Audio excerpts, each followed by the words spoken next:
Hey, thanks for taking the time today out of your busy schedule to watch me build a soft wash wand for 32 bucks with the least amount of fittings, and it's just going to take you about 5 minutes. So stay tuned. Okay, so I'm going to go, it looks like about 24 inches overall is a good measurement. I don't know how long the ones are online, 16 to 20 probably. We'll go 24, and surely 2 to 4 inches too long is not going to be that bad, so we'll cut it somewhere over here at 24.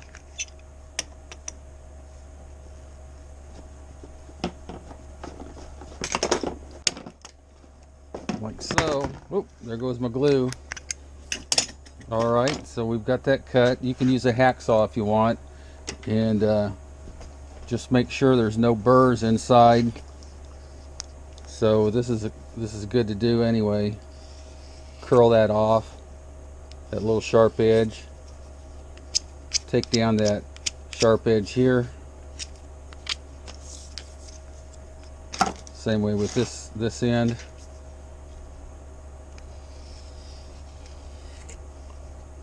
Nice curl out of there,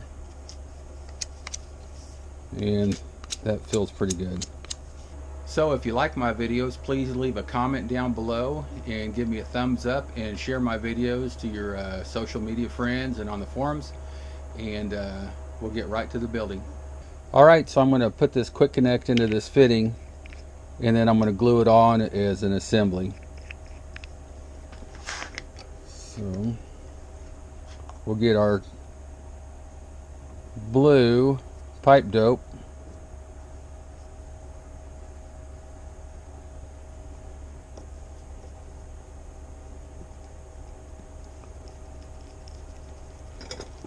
And like so.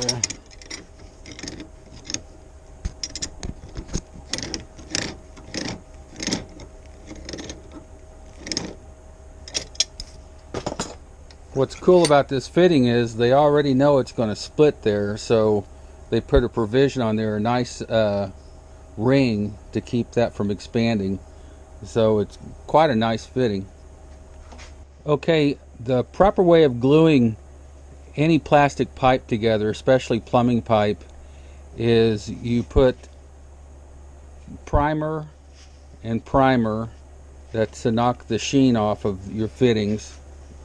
And then, even while it's still wet, they prefer it if it's still wet, you would go ahead and put your cement in here, cement on your male fitting, so you cement male and female.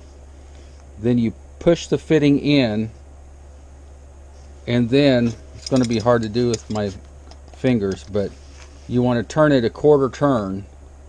Now that's on every fitting. So if I put this pipe in here and goop it all up and shove the pipe in, you want to give it a quarter turn. And the reason being, and I'll show you why, it's not real important. None of this is going to be super high pressure, but the theory is that there may be a burr right here sticking up, and you push this fitting in straight and you let it dry.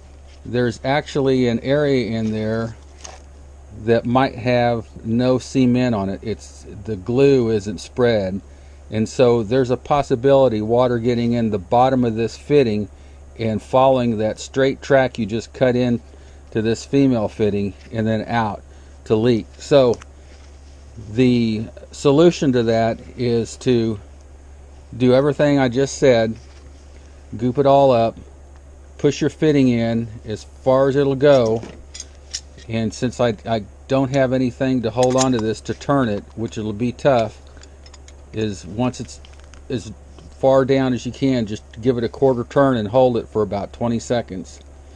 And then what that will do is, if you cut a lineal groove right through here, when you twist the fitting, it will smear that cut, and it'll give you a better chance for it to seal.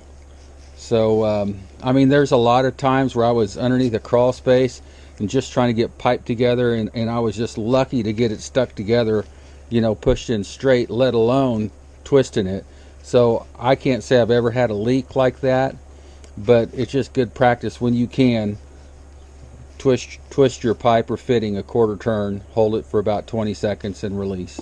Okay guys, I'm working on a bench here. I've got ADHD and every other letter you want to call me, but I've got 3 projects going here. Remote control over here. I'm going to redo this blend manifold here, or mixer, whatever you want to call it, proportioner. But I'm going to use these new valves, so that'll be on the next video. I got a brand new brand of valves that actually flow way better than the GFs. So back to this project here. So here's our pipe. We've already deburred the inside and outside. I'm going to just blow through it to get any chips out of there. So really the proper way is to get you some primer. We'll take this fitting out. I think we'll put the valve on the pipe first. So you'd hold them here like so. Just prime around. They like it to be a little wet, like so. To save yourself some cleanup time, you could get clear glue.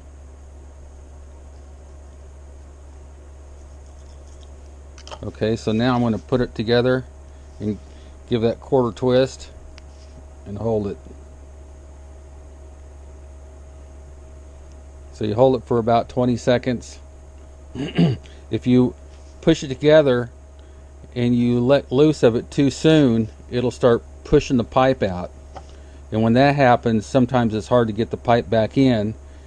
And so what I do is, if I can't get it all together or let go of it too early and I see the pipe start pushing out, I just go ahead and pull the pipe completely out. And then that way I can reprime it and re-glue it and go again. So now we'll put the barb fitting in. Actual called an adapter here. Barb to PVC pipe adapter. So all this is doing is knocking that shiny glaze off and taking any machine oil or mold release. So you don't need a lot of it, cement. Now I'm just going to set that here.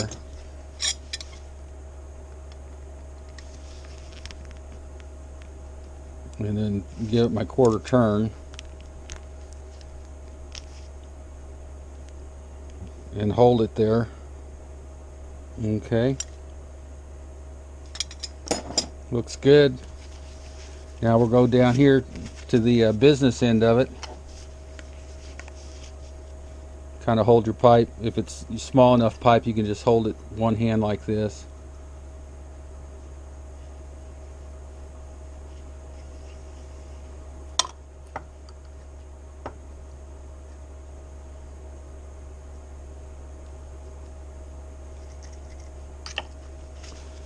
All the way together, quarter turn, then hold it.